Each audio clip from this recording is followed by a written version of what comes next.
मैं डॉक्टर चंद्रकला, सह आचार्य समाजशास्त्र, राजकीय महाविद्यालय बयाना में बीए पार्ट सेकंड के अपने सभी विद्यार्थियों का पुनः स्वागत करती हूँ। आज हम आपके मध्य आपके सेकंड पेपर के सेकंड यूनिट का तीसरा टॉपिक अर्थात नातेदारी व्यवस्था पर चर्चा करने के लिए उपस्थित हुए हैं। तो बच्चों, आज आपका टॉपिक है किनशिप सिस्टम अर्थात नातेदारी व्यवस्था। चलिए तो टॉपिक को शुरू करते हैं। देखिए, परिवार की भांति ही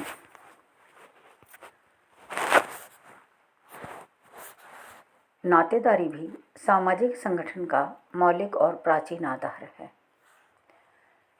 यानी बहुत महत्वपूर्ण व्यवस्था है ये। आधुनिक शोध कार्यों से ये ज्ञात होता है कि आदिम समाजों में लोगों को प्राथमिक संबंधों में बांधने वाला आधार नातेदारी ही था। यही कारण है कि आदिकाल से परिवार सामाजिक संगठन का आधार रहा है और नातेदारी उसका मुख्य सिद्धांत है। नातेदारी अधिकारों व कर्तव्यों तथा दायित्वों एवं सुविधाओं की वह व्यवस्था है जो न केवल परिवार के सदस्यों के संबंधों को परिभाषित करती है, वरन कई पारिवारिक इकाइयों के संबंध को भी उजागर करती है। ठीक है, यह व्यक्तियों और परिवारों को जोड़ने वाली बहुत ही महत्वपूर्ण कड़ी कही जाती है। अब देखिए, प्राथमिक रूप से नातेदारी प्रजनन पर आधारित होती थी। मानव की जनन की इच्छा ने ही रक्त और विवाह पर आधारित नातेदारी संबंधों को जन्म दिया। तो एक हो गई विवाह पर आधारित नातेदारी और एक हो गई जन्म पर रक्त पर आधारित नातेदारी। रक्त संबंध माता और संतानों के बीच में होते हैं, पिता और संतानों के बीच में होते हैं। अतः ये संबंध समान रक्त संबंधियों में पाए जाते हैं। वैवाहिक संबंध पति और पत्नी के रूप में होते हैं। वैवाहिक संबंध विवाह के परिणाम स्वरूप बनते हैं। यद्यपि नातेदारी संबंध जैविकीय इच्छा के कारण पनपते हैं, किंतु उनमें सामाजिक स्वीकृति बहुत महत्वपूर्ण होती है। उदाहरण के लिए, गोद लिया हुआ पुत्र सामाजिक स्वीकृति के परिणाम स्वरूप पुत्र माना जाता है, जबकि बायोलॉजिकल उससे रक्त का कोई संबंध नहीं होता है। टोडा जनजाति में बहुपतित्व पाया जाता है। पितृत्व का निर्धारण धनुष बाण भेंट करने वाले एक संस्कार पुरुषोत्तपौमी द्वारा होता है। तो यहाँ जो एक टर्म आपके लिए महत्वपूर्ण आई है वो ये है पुरुषोत्तपौमी संस्कार क्या है। तो आप समझ जाइएगा, ये टोडा जनजाति में पाया जाता है और पितृत्व को निर्धारण करने के लिए किया जाने वाला संस्कार है। इसमें जिसका बेटा होता है वो उसको धनुष बाण भेंट करने वाले एक संस्कार के रूप में जाना जाता है। स्त्री के गर्भवती होने के 5वें महीने में जो भाई उस स्त्री को धनुष बाण भेंट करता है, यह भाई बहुपतित्व है, कई पति हैं उसके, लेकिन जो पति उसको स्त्री को जो गर्भवती है उसको धनुष बाण भेंट करता है, वही होने वाली संतान का पिता माना जाता है।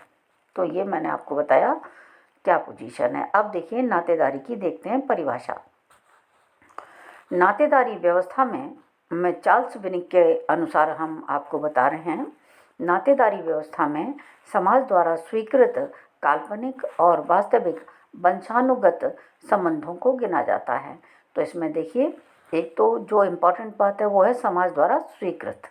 दूसरी है ये इसमें काल्पनिक भी हो सकते हैं और वास्तविक भी हो सकते हैं संबंध। ठीक है, नातेदार दो प्रकार के होते हैं, एक रक्त संबंधी और दूसरे विवाह संबंधी, जो मैंने आपको पहले ही बता दिए हैं।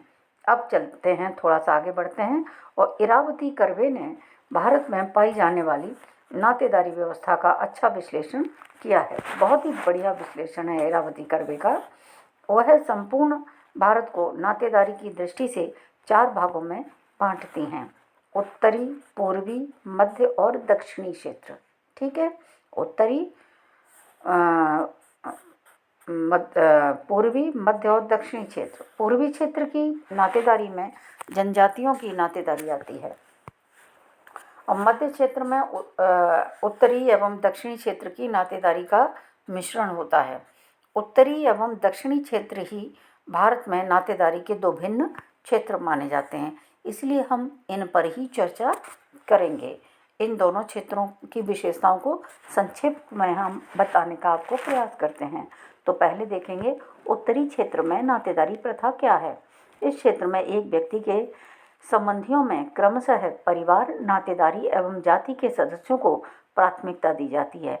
कठिनाई के समय एक व्यक्ति अपने परिवार, अपने नातेदार और अपनी जाति के सदस्यों से सहायता पाने की अपेक्षा रखता है। यहाँ कुलीन विवाह पाए जाते हैं। राजपूतों में अनुलोम विवाह की प्रथा प्रचलित है। पितृसत्तात्मक परिवारों की बहुलता होती है। पंजाब और दिल्ली के आसपास गांव जो हैं वो बहिर्विवाह गांव बहिर्विवाह पाया जाता है। पंजाब में तो यह कहावत प्रचलित है, सीम सीमना भाईचारा। अतः अपने गांव की सीमा से छूने वाले गांव में भी एक व्यक्ति विवाह नहीं कर सकता, क्योंकि उस गांव की भी लड़की लड़के आपस में भाई बहन माने जाते हैं। ठीक है, एक और, उत्तर प्रदेश में लड़की पूर्व के गांव से ली जाती है। यहाँ एक कहावत प्रचलित है, पूर्व की बेटी पश्चिम का बेटा। और इसी तरह से नातेदारी होती है। शादी विवाह ऐसे ही होते हैं। विवाह के समय संबंधियों द्वारा आर्थिक सहयोग देने की यहाँ एक प्रथा पाई जाती है, उसे हम न्योता कहते हैं। जिस परिवार में विवाह होता है उसे जाति के एवं अन्य संबंधी अपनी ओर से कुछ रुपए भेंट देते हैं। बदले में भेंट देने वालों के यहाँ विवाह होने पर भी भेंट लेने वाला अपनी ओर से उस रकम को पुनः चुकाता है। इसे ही न्योता प्रथा कहा जाता है। यही आजकल भी चलता है, जिसे हम लोग व्यवहार कहते हैं। उत्तरी क्षेत्र में गौना प्रथा भी पाई जाती है। गांव में बाल विवाह का प्रचलन था, अतः छोटे बच्चों का विवाह करवा दिया जाता था, किंतु विदा कब करते थे? जब लड़की और लड़का युवा हो जाते थे। तो ये मैंने आपको बताया है उत्तरी क्षेत्र में नातेदारी। अब चलते हैं दक्षिणी क्षेत्र में नातेदारी प्रथा किस स्वरूप में पाई जाती है। दक्षिण क्षेत्र में पितृसत्तात्मक परिवारों के साथ साथ मातृसत्तात्मक परिवार भी हैं, जिन्हें थारवाड़ कहते हैं। यहाँ पर भी गोत्र बहिर्विवाह का पालन किया जाता है। कहने का तात्पर्य यह है कि एक गोत्र में सब भाई बहन हैं, इसलिए गोत्र के गोत्र में विवाह नहीं होता है। यहाँ उत्तरी भारत के गांव की तरह नातेदारी का क्षेत्र विस्तृत न होकर सीमित है। प्रत्येक जाति विभिन्न कुलों में बटी हुई है। कुलों के नाम पशुओं, पौधों और वस्तुओं के नाम पर होते हैं। यहाँ उत्तर की भांति एक गांव के कुलों में परस्पर विवाह की मनाही नहीं है। अधिकांश विवाह गांव में ही होते हैं। अपने कुल को छोड़कर किसी भी कुल में विवाह संभव है। एक पुरुष जिस कुल में एक बार विवाह करता है उस कुल से आगे भी बहुएं प्राप्त करता रहता है। नए कुल से वैवाहिक संबंध अक्सर नहीं बनाए जाते हैं। आंध्र और कर्नाटका में 2 बहनों के बच्चे परस्पर विवाह कर सकते हैं, किंतु शेष भागों में इसे अच्छा नहीं माना जाता है। अब तो ये मैंने आपको बताया दक्षिण क्षेत्र की नातेदारी प्रथा। इसी में देखिए, बंधुत्व व शब्दावली की दृष्टि से दक्षिण के गांवों में विवाह एवं रक्त संबंधियों के लिए भिन्न भिन्न शब्द नहीं पाए जाते हैं। जो अंतर उत्तर भारत के गांव में कन्या और वधू में है, वह दक्षिण भारत के गांव में नहीं है। उत्तर में लड़की विवाह के बाद अपरिचित घर में जाती है, किंतु दक्षिण में ऐसा नहीं होता। यहाँ स्त्रियाँ उत्तर की अपेक्षा अधिक स्वतंत्र हैं। पति अजनबी व्यक्ति नहीं होता है, वरन उसके बचपन का साथी और मित्र होता है। पति पत्नी के विवाह संबंधी रक्त संबंधी भी होते हैं। दक्षिण क्षेत्र के गांव द्रविड़ संस्कृति के प्रतीक हैं। गांव में नातेदारी की भूमिका को स्पष्ट करने के लिए हम यहाँ आपको कुछ उदाहरण बताते हैं। कल्याणीपुरा में नातेदारी के कार्य क्या क्या हैं देखिए। नातेदारी भारतीय गांव में जीवन को किस प्रकार से संगठित और नियंत्रित करती है वो हम आपको बता रहे हैं। एक गांव जो कल्याणीपुरा के अध्ययन से स्पष्ट होता है। कल्याणीपुरा में पितृस्थानीय समाज व्यवस्था है। वहाँ लिंगायत, जैन, कुरुआ मुख्य जातियाँ हैं जो पितृवंशीय आधार पर संगठित हैं। ये संबंध बेडागू के नाम से जाने जाते हैं। एक बेडागू के सभी सदस्य निकट के नातेदार होते हैं और उन सभी का भूमि पर सामूहिक स्वामित्व पाया जाता है। कानूनी रूप से तो प्रत्येक व्यक्ति अपनी भूमि का जैसे वह जोतता है स्वामी होता है, किंतु प्रथा यह है कि वह इस अधिकार का प्रयोग नहीं कर सकता है। गांव की भूमि प्रत्येक जाति में बटी हुई होती है और प्रत्येक जाति की भूमि बेडागू में विभाजित की गई होती है। इस तरह से यह है। इस प्रकार नातेदारी का सिद्धांत उन्हें सहभू स्वामी और सह कृषक बनाता है। यह सिद्धांत अन्य जातियों पर भी जो कृषि नहीं करती हैं उन पर भी लागू होता है।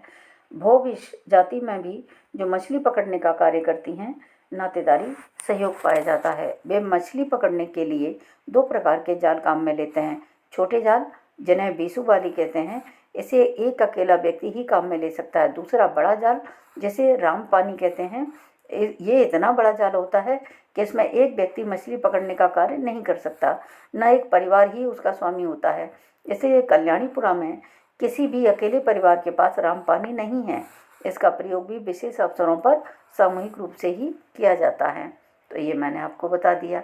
अब एक दूसरा उदाहरण और हम आपको बताते हैं। रामपुर गांव में नातेदारी के कार्य किस तरह से चलते हैं। तो देखिए, यहाँ पर जो अध्ययन हुआ है वो ऑस्कर लेविस का है। ऑस्कर लेविस ने उत्तर भारत के रामपुरा गांव में नातेदारी के महत्व का उल्लेख किया है। वहाँ नातेदारी के आधार पर गुट बने हुए हैं। ये गुट ग्रामीण समुदायों के संगठित जीवन के महत्वपूर्ण भूमिका अदा करते हैं। रामपुर में जाति नहीं वरन गुट या धड़ ही हैं जो नातेदारी संबंधों द्वारा बने हैं। ठीक है, अधिक प्रभावी भी यही हैं।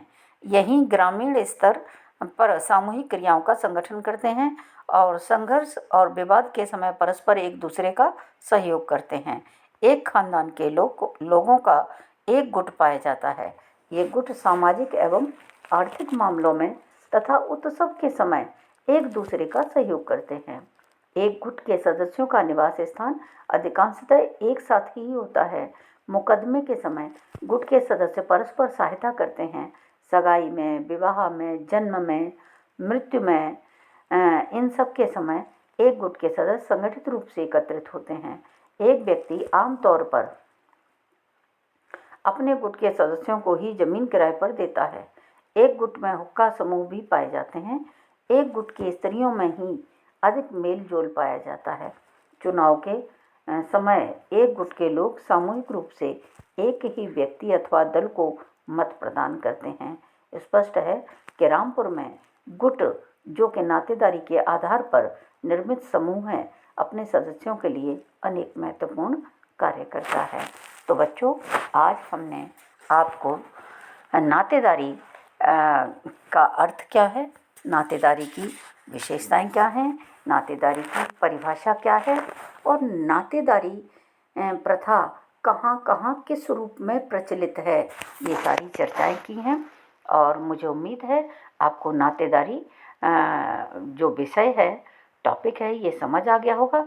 फिर भी यदि आपकी कोई क्वेरी है, आपको कोई चीज़ समझ नहीं आई है, तो आप मुझसे पुनः दोबारा पूछ सकते हैं। चाहे मुझे कॉल कर लीजिए, चाहे मुझे ईमेल पर अपनी प्रॉब्लम डाल दीजिए या फिर व्हाट्सएप ग्रुप पर मुझसे संपर्क कर लीजिए। ठीक है, थैंक यू। कल फिर एक नए टॉपिक के साथ पुनः मिलते हैं। तब तक के लिए धन्यवाद।